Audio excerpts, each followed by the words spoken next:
Sus, magandang tanghali mga paps. So, ayan mga paps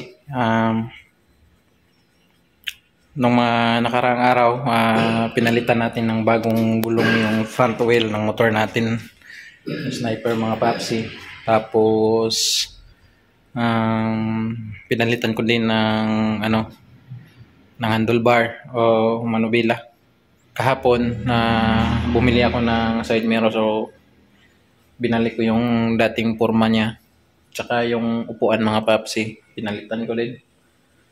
Ayan o. So binalik ko yung dating hitsura niya. So nakakamiss kasi.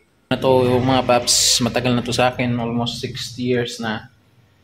So nagagamit ko to tuwing may mga loop. Sa katulad ng buholop, nakarang buholop, ito remembrance ko to. Ayan, so mayroon pa akong idadagdag nito mga paps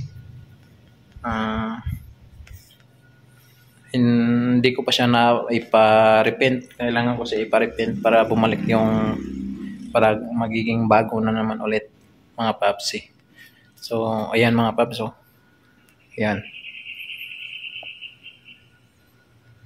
So mayroon akong nabili kahapon na na yung gatas na glossy na gatas na pangpakintab.